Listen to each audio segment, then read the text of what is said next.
Assalamualaikum warahmatullahi wabarakatuh. Waalaikumsalam warahmatullahi wabarakatuh. Alhamdulillah, senang dengar suara kalian. Sehat semua?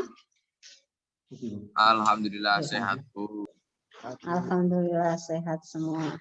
Baiklah anak-anak, sebelum kita memulai kegiatan pembelajaran pada pagi hari ini, melanjutkan kembali materi pendalaman materi yang kemarin sudah di-share dan sudah kalian kerjakan sebagian, karena masih ada sampai hari ini sebagian belum mengumpulkan. Marilah kita terlebih dahulu berdoa agar kegiatan di pagi hari ini bisa berjalan dengan lancar, selesai sampai nanti waktunya jam 9.20. Tidak ada yang meninggalkan Bu Widi sampai dengan selesai pembelajaran. Kita baca bersama dengan lafaz Bismillahirrahmanirrahim. Mari saya ikuti. Bismillahirrahmanirrahim. Terima kasih. Baiklah, silakan kalian sambil membuka kembali filenya atau sambil mendengarkan nanti apa yang sudah dan akan kita pelajari dilanjutkan. Kemarin kita sudah belajar sampai dengan pembahasan soal sampai dengan nomor 6 ya. Iya, Bu. Iya. Kemarin yang dipelajari apa saja? Soal apa saja? Masih ingat tentang apa? Teks deskripsi. Teks deskripsi. Terus? Teks prosedur. Teks prosedur. Kedua? Surat. 3? Kata depan. Surat, kata depan atau preposisi. Kemudian? Laporan hasil observasi dan terakhir mengenai gagasan utama. Gagasan utama atau ide pokok. Ya, kita akan lanjutkan nomor berikutnya, nomor 7. Nun sewu Pak Haji. Nomor 7. Kalau tidak bisa dilihat dengan jelas, kalian bisa sambil mendengarkan. Jangan lupa disiapkan buku tulis dan alat tulisnya. Oke, nomor 7 itu. Sehingga nanti ada yang menurut kalian mungkin penting atau kata kunci bisa ditulis sebagai pedoman. Nomor 7. Cermati puisi rakyat berikut ini. Puisi rakyat. Puisi rakyat berarti berkaitan kalau di kurikulum lama disebut dengan puisi lama. Puisi lama. Puisi lama itu banyak jenisnya, tapi yang sering dimunculkan dalam soal itu tentang pantun dan syair. Bentuk puisi rakyat yang lain itu ada yang disebut dengan gurindam. Gurindam.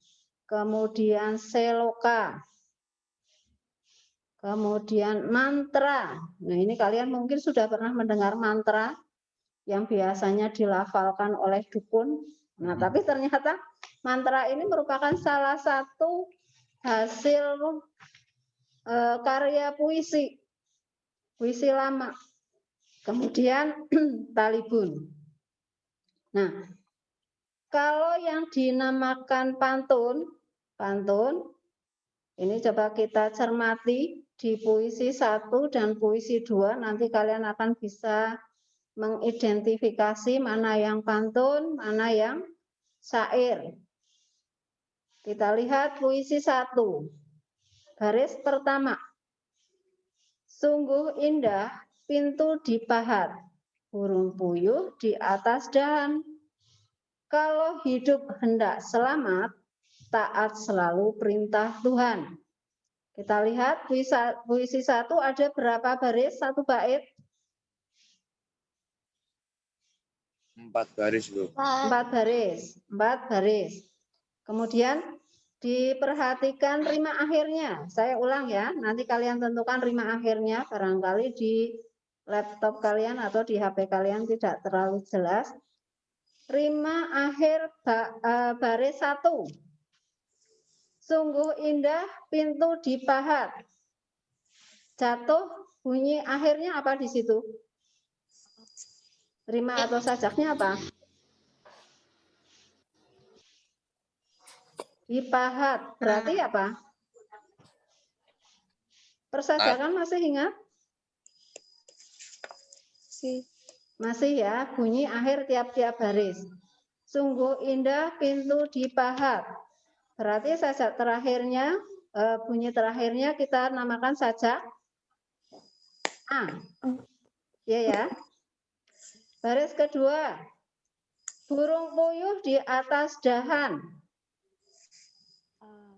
Bunyi akhirnya masih menggunakan A tidak? Di atas hat, di bawah han. Sama atau beda? Beda. Beda. Karena berbeda, kita sebut dengan sajak yang lain. Ya, betul. Sajak B. Terus, baris yang ketiga. Kalau hidup hendak selamat, ini sama dengan baris yang keberapa? Jumlah bunyi akhirnya. Yang pertama. Yang pertama, berarti kita sebut saja A. A. Baris keempat, taat selalu perintah Tuhan. Sama dengan baris keberapa? 2. 2. Berarti sajaknya B. Puisi 1 ada 4 baris bersajak AB, AB. Kemudian kita hitung suku katanya. Baris pertama. Sungguh indah pintu dipahat. Ada berapa suku kata? 9, Bu. Baris kedua. Burung puyuh di atas dahan. Ada berapa? 9. Baris ketiga. Kalau hidup hendak selamat, ada berapa? 9. Baris keempat. Taat selalu perintah Tuhan. Ada berapa? 10 suku kata. Nah, kita sudah menemukan, mengidentifikasi satu bait 4 baris, kemudian sajaknya AB-AB, jumlah suku katanya di situ, yang ada di situ 9 sampai 10. Kalau dilihat ini ciri-ciri apa? Syair apa pantun? Pantun. Sudah ya, puisi 1 berarti bentuknya pantun. Sekarang puisi kedua. Dengarkan lagi. Baris pertama. Wahai muda, kenali dirimu. Sajak terakhir bunyinya di situ rimanya mu. Karena ini pertama kita namakan sajak A. Baris kedua. Ialah perahu tamsil hidupmu. Sama dengan atasnya. Bunyi akhirnya sama. Berarti sajaknya A lagi. Baris ketiga. Tiadalah berapa lama hidupmu. Bunyi terakhirnya Mu. Sajaknya berarti sama dengan atasnya? Iya. Sama. Baris keempat. Ke akhirat jua kekal hidupmu. Sama dengan baris yang 1, 2, 3. Berarti sajaknya A. lagi. Sudah ketemu ya? Puisi 2 ada 1 bait 4 baris bersajak bersajak AA atau bersajak sama. Kalau kita mau menghitung suku katanya, baris pertama saja coba berapa suku kata? 10. Wahai muda, kenali dirimu. 10 ya? 10. Ya. Ini disebut dengan Kalau yang puisi 1 tadi adalah pantun, puisi kedua adalah Syair. Syair. Sudah ketemu ya? Sekarang akan kita lihat perbedaannya. Strukturnya. Yang A berima sama. Puisi 1 berima sama. Salah atau betul? Salah. Salah. Salah. Yang A jelas salah puisi satunya ya. Kita lanjut yang B. Seluruh larik merupakan isi. Salah. Salah. Salah. Karena baris berapa? 1, 2 berupa Sampiran. sampiran. Jadi sampiran itu bunyi yang untuk menentukan isinya nanti ya. Sampirannya di baris 1, 2. Berarti yang B salah juga. Yang C. Berima ABAB puisi 1. Salah atau betul? Betul. Betul. Terus puisi 2. Berima AA. Betul. Betul. Berarti perbedaan struktur puisi rakyat tersebut adalah yang C. C. Ya, sambil kalian koreksi yang punya kalian ya. Nanti dicek Ya. sendiri. Yang dikumpulkan ya, yang sudah dikumpulkan nanti Bu Witi, Bu Siti yang koreksi. Bu, Ya. maaf Bu, suaranya kurang keras. Lah, ya. Sebentar. Bu Witi agak ini sambil dikeraskan sama Bu Aji. Padahal paling seru loh.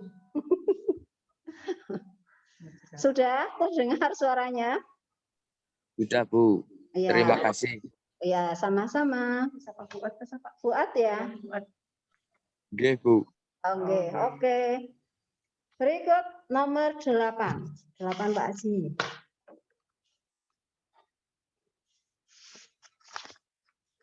Nomor 8. Perhatikan kalimat acak berikut. Kemudian yang diminta dari kalimat acak itu menjadi pantun. Yang tidak bisa buka file sambil diorek-orek ya. Jadi nanti kamu bisa menyusunnya. Kalimat yang pertama. Kalau Anda ingin cerdas, ini bunyi akhirnya adalah as ya. Kalian sambil menentukan rima akhirnya. Kemudian baris kedua. Pergi ke pasar beli talas. Ini baris 1, 2-nya sama.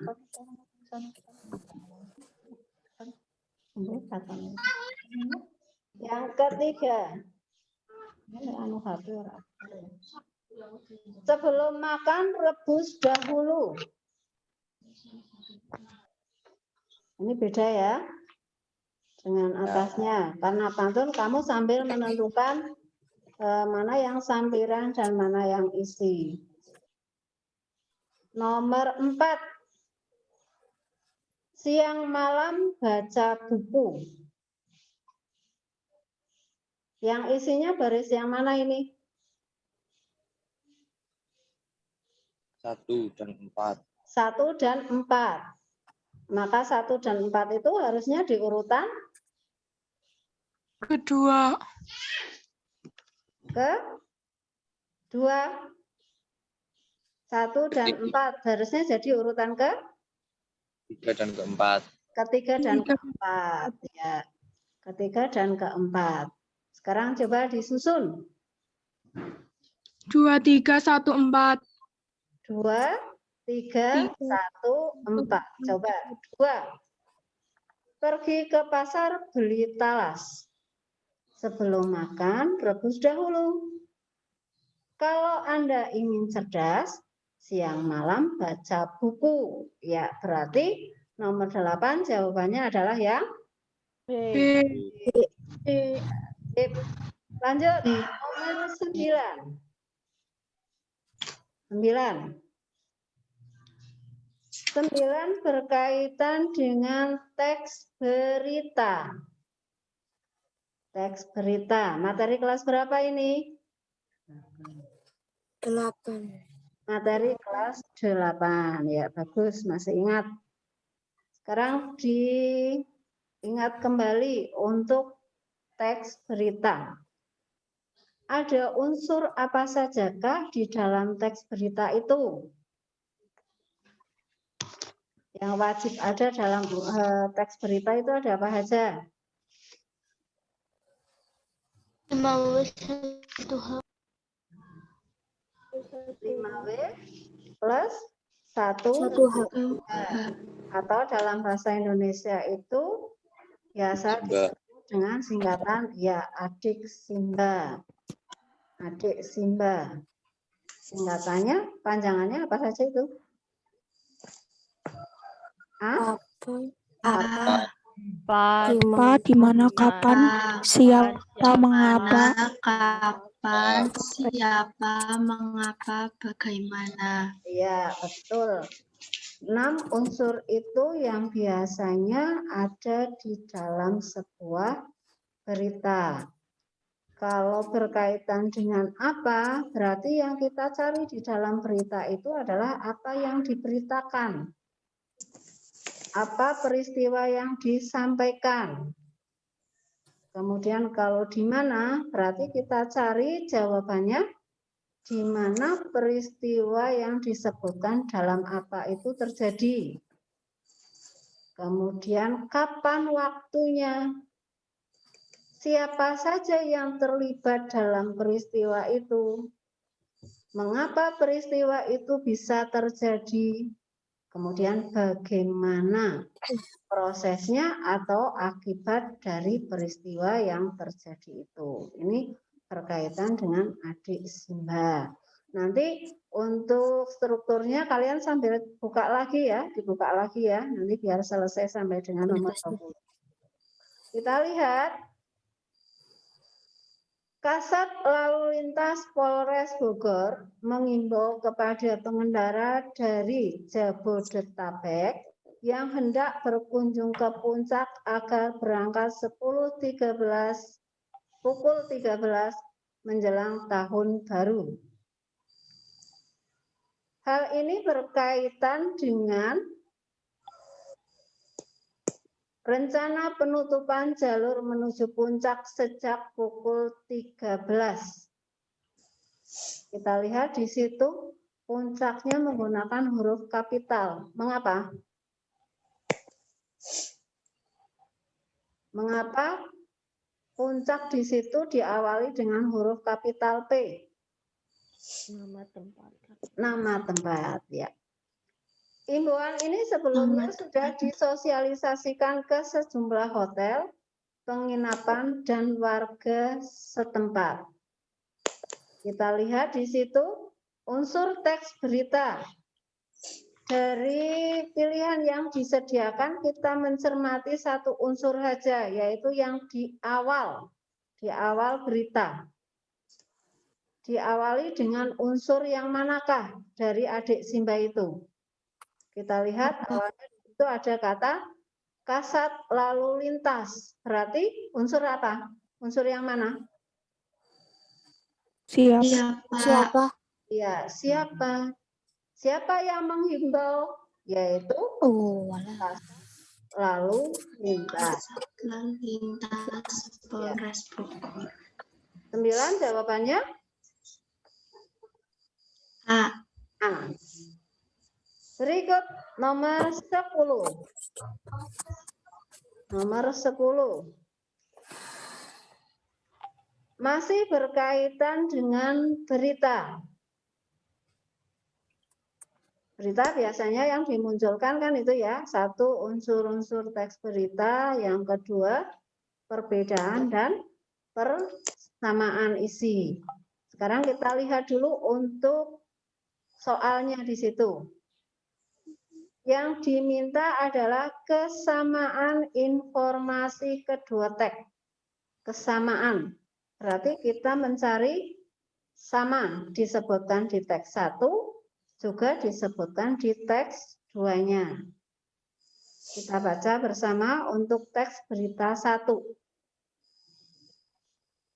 Menjelang akhir tahun dan menyambut tahun baru, Kapolres Bogor meminta pengguna kendaraan untuk tidak melalui jalur puncak. Pengguna kendaraan diminta mencari jalan alternatif. Hal itu untuk menghindari kemacetan di jalur puncak. Intinya tentang apa di situ? Yang teks 1. Isi teks 1 tentang apa informasinya? Tidak melewati jalur puncak. Tidak melewati jalur puncak. Sekarang, teks berita kedua. Kapolres Bogor meminta pengguna kendaraan dari wilayah Jabodetabek yang menuju Kota Bandung dan sekitarnya tidak melalui jalur puncak. Para pengguna kendaraan diminta melalui tol Cipularang atau lewat jalur Sukabumi. Teks kedua menyampaikan tentang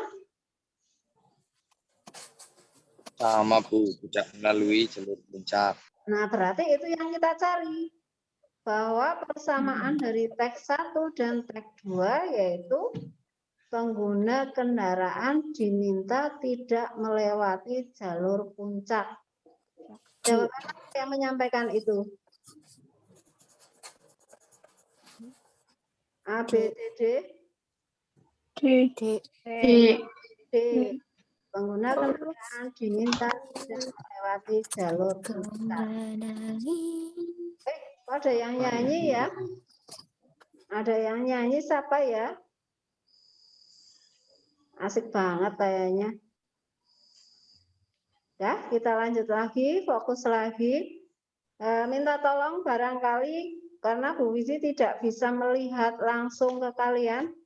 Ada yang kelihatannya sedang mendengarkan penjelasan dari soal-soal yang disampaikan, tapi ternyata headsetnya bukan isi suara dari Zoom-nya, tapi isinya adalah lagu atau hal-hal yang lain. Tolong untuk dialihkan dulu. Sebentar saja, tidak lama-lama. Eman-eman, karena kesempatan kita bertemu kan tidak sering. Fokus kembali kepada soal. Yang mau nyanyi, yang mau lain-lain nanti ya. Oke, nomor berikutnya. Nomor 11. 11.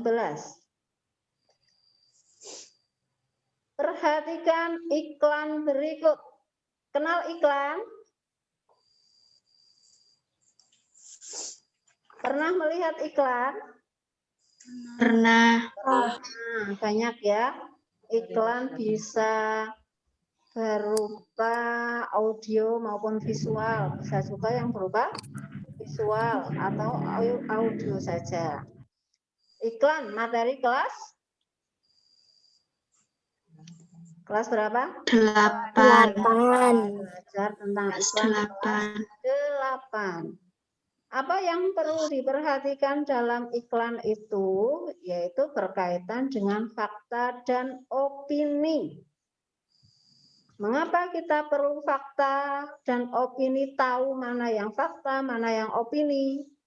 Karena dalam iklan itu biasanya memiliki tujuan untuk mengenalkan, kemudian kalau yang berkaitan dengan produk, agar pembeli tertarik untuk memakai atau menggunakan.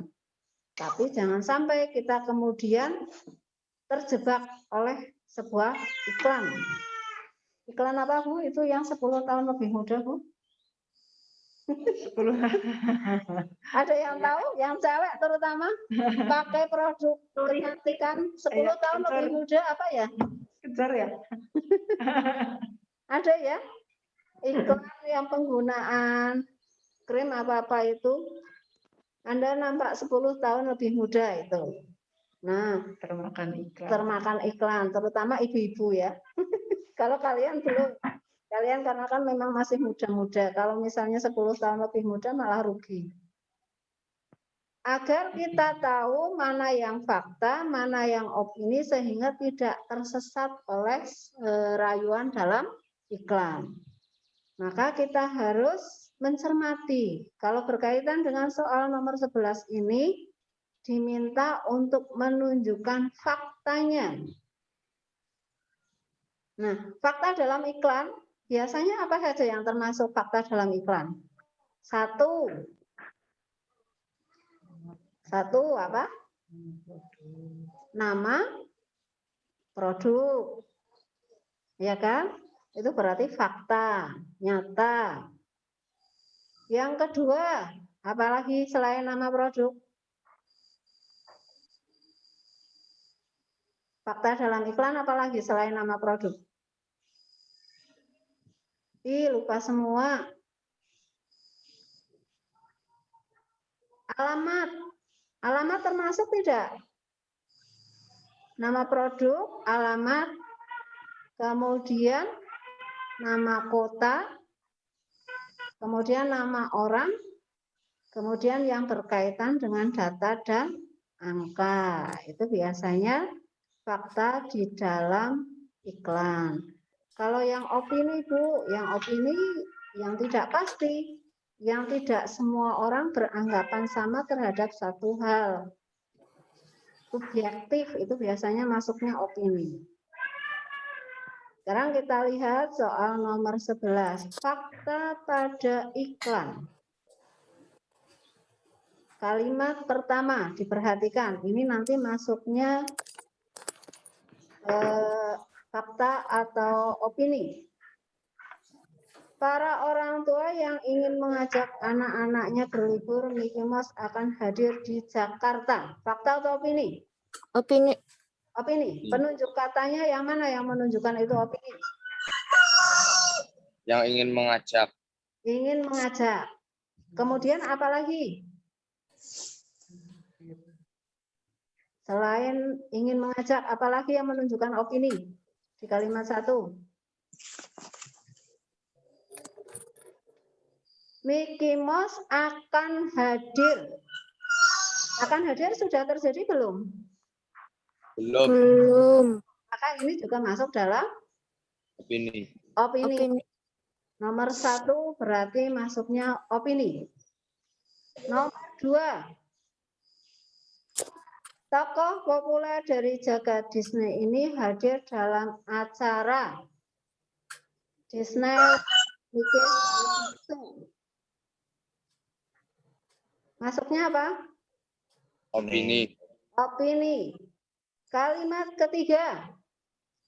Acara berlangsung di Skeno Exhibition Hall, Gandara City. Masuknya? Penyebutan nama? Tempat. Berarti sudah ketemu. Nomor 11 yang merupakan fakta adalah kalimat yang ketiga. Berikut nomor 12. Sambil dicocokkan ya pekerjaan kalian ya. Benar lah. Ya. Nomor 12. Ya.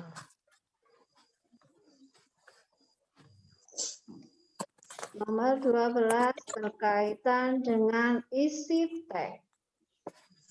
Isi teks. Berarti kamu harus bisa mengetahui informasi yang ada di dalamnya. Isi teks bisa juga dari pesan utama atau ide pokok. Sekarang dengarkan paragraf nomor 12. Dari manakah pendidikan karakter itu dimulai? Menanyakan tentang apa? Saya ulang. Dari manakah pendidikan karakter itu dimulai? Menanyakan tentang apa?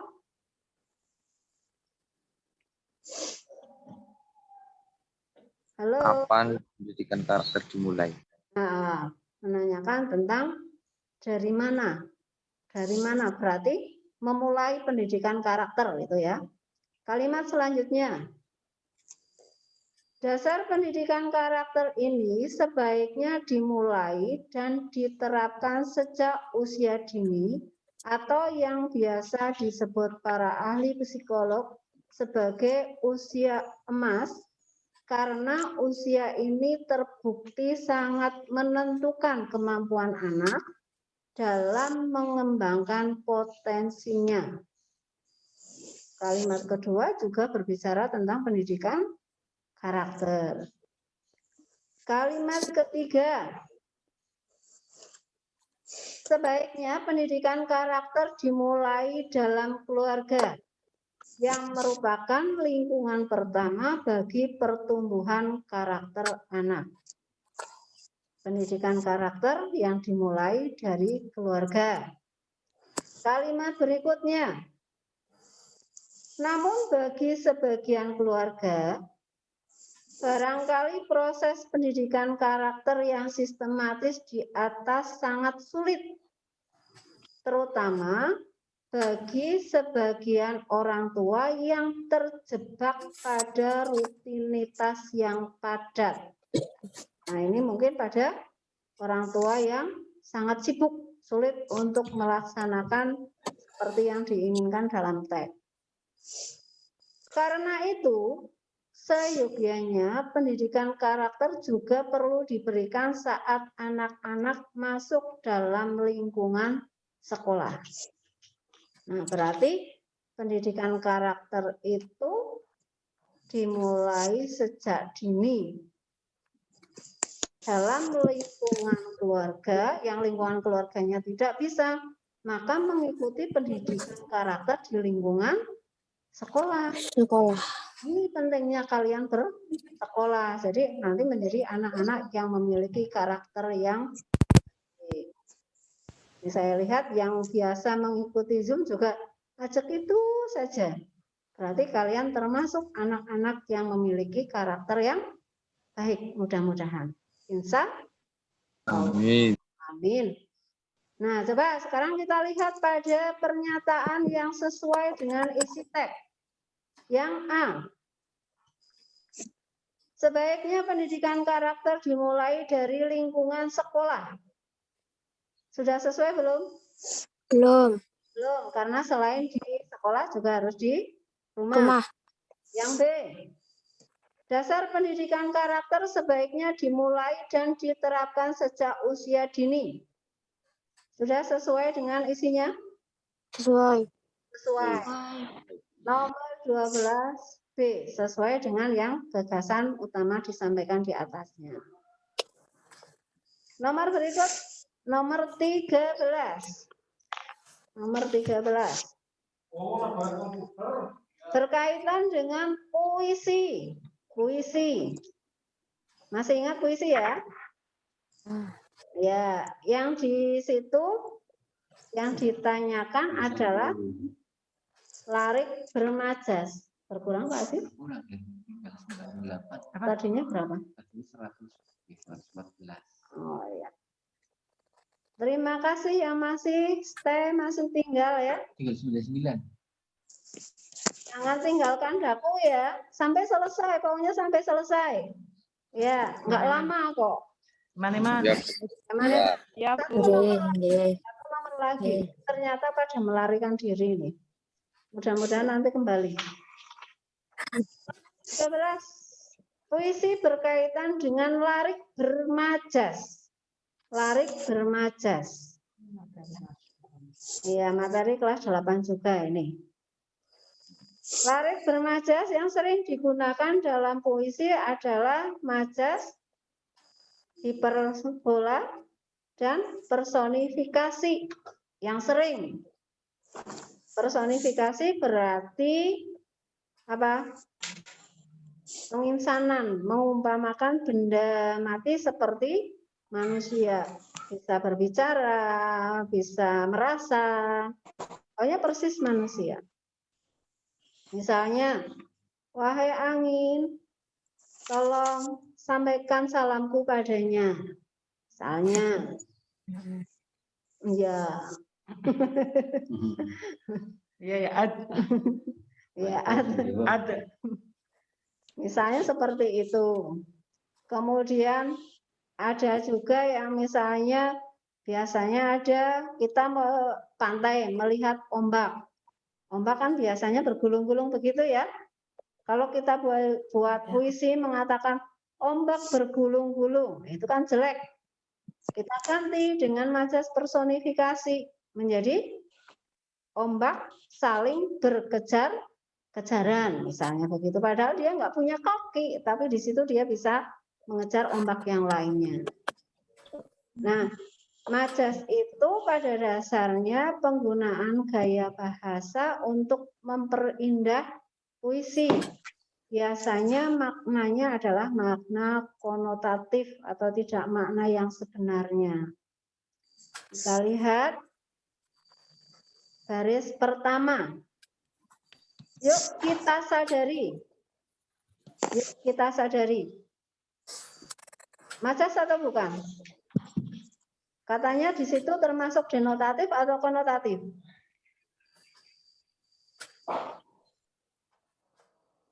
Denotatif. Deno ya, ya. Baris kedua, betapa banyak nyawa terenggut. Deno juga ya? Deno. Ya, betapa banyak harapan pupus. Harapan hilang, denotatif.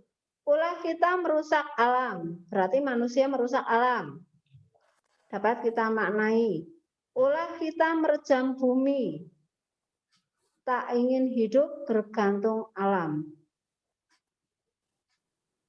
Tak sadar, ulah kita bangkitkan kering kemarau panjang dannya inilah yang harus kita lengkapi dengan kalimat bermajas. Larik bermajas mana yang tepat? A. Membuat orang banyak mengerang. Bermajas atau tidak? Tidak, Bu. Tidak. B. Merusak bumi tempat terpandang. Bermajas tidak? Tidak. Tidak. Yang sesungguhnya. C. Banjir datang tanpa diundang. Bermajas? Majas. Majas, karena banjir datang tanpa diundang. Ini seperti perlakuan terhadap manusia. Padahal itu banjir. Maka larik bermajas di nomor 13 adalah yang C. ya, sampai nomor 13. Sampai ini waktunya sudah 9.22, jorok 2 menit. Nanti kalau misalnya ada yang mau ditanyakan dari yang sudah dibahas, silahkan japri atau tanya di grup kelas. Gitu ya. Oke, terima kasih atas perhatiannya. Sukses selalu untuk kalian. Semoga sehat semuanya. Akhiri. Assalamualaikum warahmatullahi wabarakatuh. Waalaikumsalam warahmatullahi wabarakatuh. Oh ya, tetap mumpung ketemu. Yang tugasnya belum lengkap. Sekali lagi, biasanya yang ikut Zoom sih malah sudah pada lengkap. Ini bukan ada yang belum. Yang belum lengkap tugasnya maupun ulangan hari ini terakhir. Hari Senin. Hari Senin kalau misalnya kalian belum lengkap juga, maka kalian harus datang ke sekolah akan tugas dan ulangan. Gitu ya? Oke? Oke. Baik. Terima kasih. Sama-sama. Satu duduk salam. Salam. Terima kasih Pak Haji. Nanti jam berapa? Nanti jam 10.